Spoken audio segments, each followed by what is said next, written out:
Alors, dans cette vidéo, on va essayer de corriger l'exercice 4 de la série 3. Alors, on nous donne une application f qui va de R3 dans R3, qui a x, y, z associés, 3x moins y plus z, 4x moins y plus 2z, moins 2x plus y. Alors, à la première question, on nous demande de montrer que c'est un endomorphisme de R3, que f est un endomorphisme de R3. Alors, comme f va de R3 dans R3, donc il suffira de montrer que f est linéaire. Alors, pour cela, on se donne un E égale x, y, z, v égale x', y', z', deux éléments dans R3, et lambda, un scalaire dans R. Alors là, je vais le faire d'une manière différente que les exercices précédents. Donc, je vais d'abord voir la linéarité par rapport à l'addition, puis la linéarité par rapport à la multiplication externe. Alors, f de e plus v, c'est f2. Donc, e plus v, ce sera x plus x', y plus y', z plus z', par définition de l'addition dans R3. Alors, pour ne pas nous embrouiller dans les calculs, on pose grand X égale X plus X', grand Y égale Y plus Y', et grand Z égale Z plus Z'. Donc, f de E plus V, c'est f de grand X, grand Y, grand Z, et on applique la définition de f. Donc, ça nous donne 3 facteurs de X plus X', le grand X, moins y plus y', c'est le grand y, plus z, c'est le grand z. Donc en deuxième composante, j'ai 4 facteurs de x plus x', moins y plus y', plus 2 fois z plus z'. Et en troisième composante, moins 2 facteurs de x plus x', plus y plus y'. Alors, dans chaque composante, on est dans R, et dans R, on connaît les propriétés de la multiplication et de l'addition. Donc, on peut utiliser la distributivité de la multiplication sur l'addition, la commutativité et l'associativité de l'addition. Donc, on regroupe ce qui est en x, y, z ensemble et ce qui est en x', y', z' ensemble. Donc, en première composante, j'obtiens 3x moins y plus z, plus 3x' moins y' plus z'. Deuxième composante, j'obtiens 4x moins y plus 2z plus 4x' moins y' plus 2z'. Et en troisième composante, j'ai moins 2x plus y plus moins 2x' plus y'. Et là, j'ai fait exprès de regrouper donc, en parenthèse pour faire apparaître les différents paquets. Donc là, je vois que dans chaque composante, j'ai la somme de 2 éléments, 2 paquets, que je peux donc découper en une addition dans R3. Donc ça me donne 3x moins y plus z, 4x moins y plus 2z, moins 2x plus y, ça c'est le premier triplet, plus 3x' moins y' plus z', 4x' moins y' plus 2z', moins 2x' plus y'. Et là, je reconnais f de E plus f de V. Donc, j'ai obtenu f de E plus V égale à f de E plus f de V. Donc, f est linéaire par rapport à l'addition.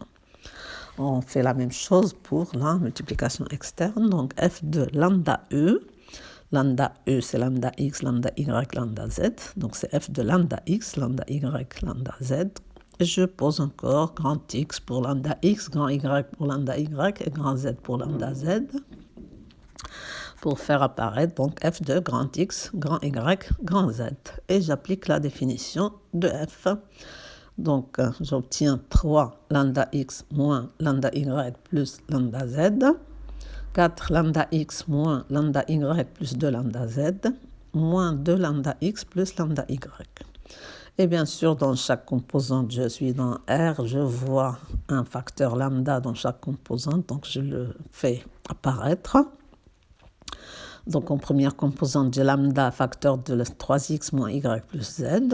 En deuxième composante, j'ai lambda facteur de 4x moins y plus 2z. Et en troisième composante, j'ai lambda facteur de moins 2x plus y. Et là, donc, j'applique la définition de la multiplication externe dans R3. Donc je peux faire sortir le lambda de la parenthèse et ça me donne lambda facteur de 3x moins y plus z, 4x moins y plus 2z, moins 2x plus y, qui n'est autre que lambda f de u. Donc f est bien linéaire. Et je répète, donc comme elle est définie de R3 dans R3, c'est un endomorphisme de R3. Voilà pour la première question. Alors à la deuxième question, nous demande de déterminer une base du noyau et une base de l'image de f. Alors le noyau, j'utilise la définition, donc soit U dans X, égale x, y, z dans R3. Alors E appartient à car f, ça équivaut à f de U égale 0, c'est le 0 de R3, qui équivaut donc f de U, on voit ce que c'est, donc c'est 3x moins y plus z égale 0, 4x moins y plus 2z égale 0, et moins 2x plus y égale 0. Alors c'est un système et on avait dit que à chaque fois qu'on nous demande de trouver une base de car f, du noyau d'une application linéaire, ça revient toujours à résoudre un système homogène, un système d'équations linéaires homogènes. Donc là j'ai un système de 3 équations, 3 inconnues, homogènes. Je vais le faire par la méthode des pivots de Gauss, comme d'habitude. Et donc là, je vais prendre comme premier pivot le coefficient de z, parce que bon, c'est le plus simple, puisque la troisième équation ne contient pas z, donc ça va me faire facilement le système. Donc, j'aurais écrit donc, la première équation, 3x moins y plus z, j'aurais pu intervertir, faire apparaître le z en première position, y en deuxième et x en troisième. Mais bon, là, je vais le trigonaliser dans l'autre sens et c'est tout. Donc, ça me donne 3x moins y plus z égale 0. À la deuxième ligne, pour faire disparaître le 2z, donc je fais L2 moins 2L1. Donc, la deuxième ligne moins 2 fois la première ligne. J'obtiens moins 2x plus y égale 0. Et à la troisième ligne, je ne fais rien puisque je n'ai pas de z, ça fait moins 2x plus y égale 0. Et là encore, j'ai un pivot en y. Et donc, je vais faire disparaître le y de la troisième ligne. Alors, j'aurais écrit la première, 3x moins y plus z égale 0. La deuxième, moins 2x plus y égale 0. Et à la troisième, je fais L3 moins L2. Je vois que j'obtiens 0 égale 0. Donc, ça veut dire que mon système, puisque c'est un système homogène, de toute façon, il est compatible. Donc, là, j'obtiens y égale 2x. Et je remonte à la première équation. Et ça me donne z égale moins x. Et x, je n'oublie pas de le faire apparaître, ce sera mon paramètre. Donc, mon u s'écrit... Il s'écrivait x, y, z. Maintenant, il s'écrit x, 2x, moins x. Ça veut dire que U s'écrit x facteur de 1, 2, moins 1. Et donc, j'obtiens car f, c'est le sous-espace vectoriel engendré par le vecteur U1 qui n'est autre que 1, 2, moins 1. Alors, comme U1 n'est pas nul, il est libre. On sait qu'un vecteur tout seul qui n'est pas nul, il est libre. Donc, U1 est une base de car f. Et donc, par conséquent, la dimension de car f, c'est 1. Alors, on me demande une base de l'image. D'après le théorème Durand, la dimension de R3, c'est dimension de car f plus rang de f. Donc, on en déduit, puisque dimension de R3, c'est 3, la dimension du noyau, c'est 1, donc le rang, c'est 2. Et on sait d'autre part que l'image de f, elle est toujours engendrée par les images des vecteurs d'une base canonique de l'ensemble de départ, d'une base de l'ensemble de départ. Donc là, l'image de f, ce sera le sous-espace vectoriel engendré par f de 1, f de E2, f de E3, ou E1, E2, E3, c'est la base canonique de R3. Donc, j'ai un système générateur de 3 vecteurs. Je sais que le rang c'est 2, donc il me suffira de prendre 2 vecteurs, de choisir 2 vecteurs linéairement indépendants parmi ces 3-là. Alors, si je les calcule, je vois que f de E1, c'est... Alors, f de E1, c'est 3, 4, moins 2. si je remplace donc dans f de x, y, z, le x par 1, y et z par 0, donc là je ne l'ai pas pris. Moi j'ai choisi de prendre f de E2 égale moins 1, moins 1, 0, donc en calculant f de E2 c'est 0, 1, 0, donc je remplace dans f de x, y, z, le x et le z par 0 et le y par 1, j'obtiens moins 1, moins 1, 1. Et f de E3, c'est f2, 0, 0, 1, et j'obtiens 1, 2, 0. Alors, je vois que f de E2 et f de E3 ne sont pas proportionnels. Ça saute aux yeux, donc ça constitue un système libre, et donc U2, U3 est une base d'images en posant U. U2, c'est moins 1, moins 1, 1, et U2, c'est 1, 2, 0. Donc là, j'ai répondu à la deuxième question. Alors, à la troisième question, on me demande de montrer que ker F et IMF sont supplémentaires dans R3. C'est-à-dire que la somme ker F plus IMF est directe et qu'elle donne R3. Alors, on a toujours, d'après le théorème de Durand, dimension de R3 égale dimension de ker F plus dimension de IMF. Donc là, dans les propriétés de somme directe, si j'ai les égalités des dimensions comme ici, il nous reste à montrer que le noyau interdimage est réduit à 0. Alors pour cela, je prends E dans R3 qui est égal à x, y, z. Je vais prendre un E, donc dire que E est dans l'intersection et voir que ça donne 0. Donc U appartient à ker F inter IMF équivaut à U appartient à ker F et U appartient à IMF, c'est la définition de l'intersection.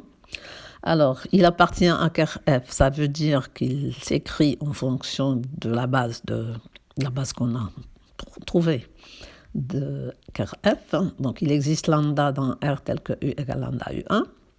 Et U appartient à IMF, ça veut dire qu'il s'écrit en fonction de la base qu'on a choisie dans l'image.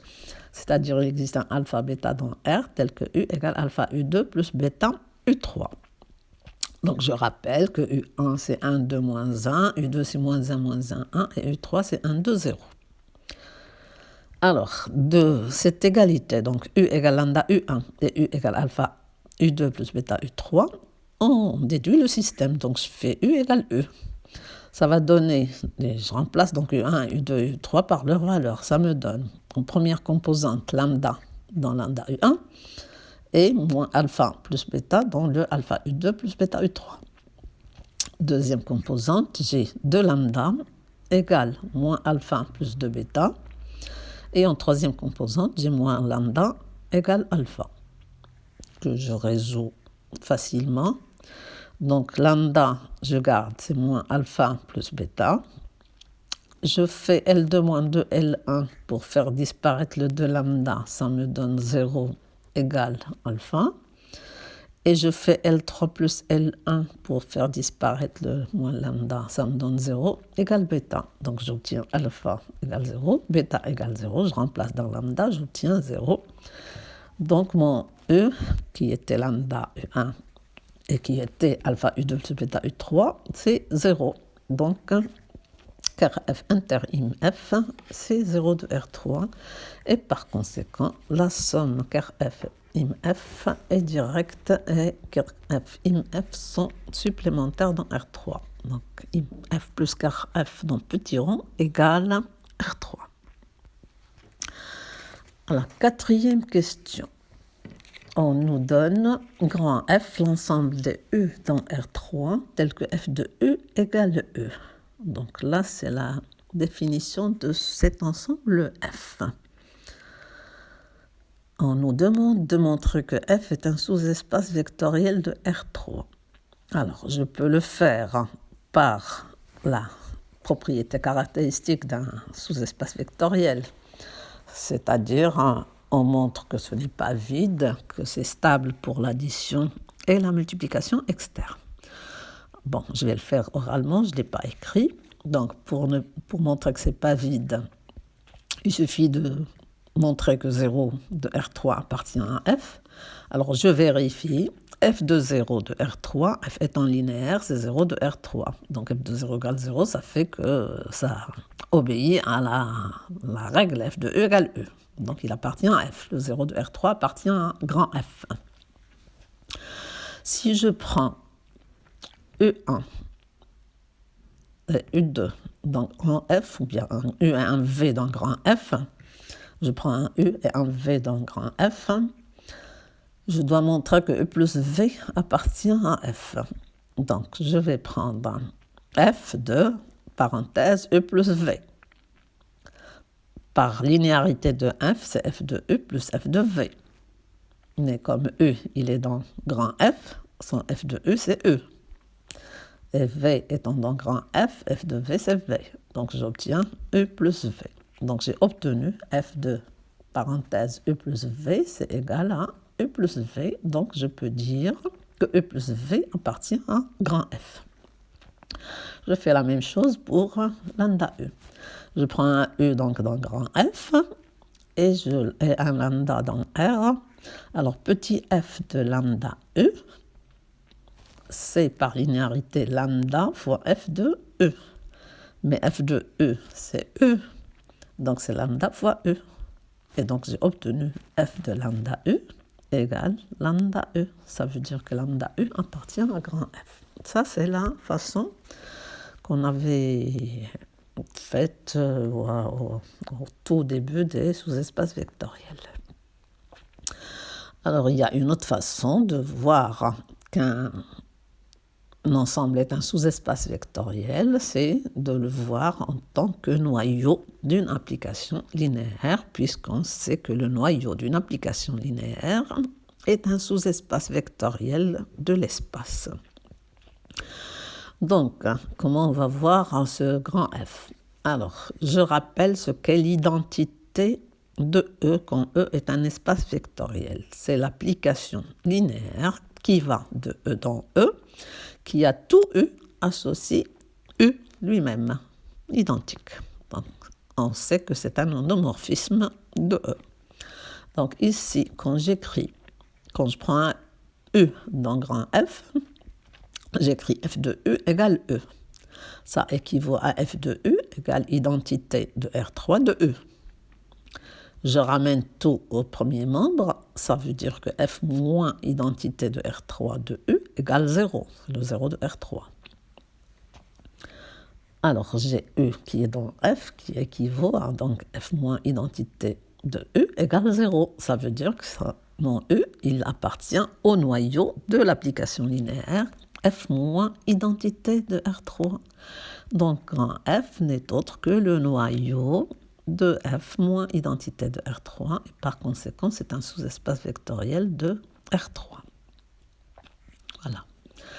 Alors, au petit b, on nous demande de montrer que F de E1, F de E2, F de E3 appartiennent à grand F, et d'en déduire que l'image de F, petit f, c'est grand F. Alors, je regarde la définition de grand F. Pour dire qu'un élément appartient à un grand F, il suffit de vérifier que son image, c'est lui-même. Donc, on va le faire pour F de E1, F de E2, F de E3. Donc, je dirais que F de EI appartient à un grand F, ça équivaut à F de EI égale F de EI. Donc, c'est ce qu'il faudra que je vérifie pour I allant de 1 à 3. Donc, je vais calculer F de E1. Alors, c'est F2.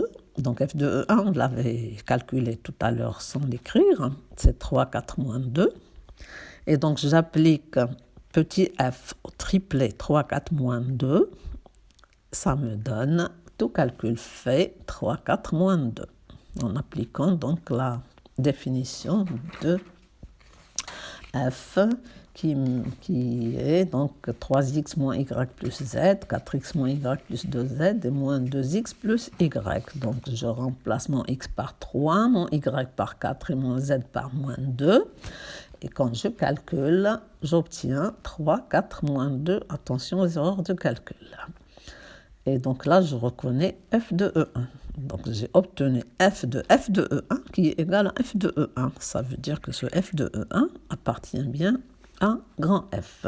Si je l'appelle V1, donc f de V1 égale V1, donc V1 appartient à grand F.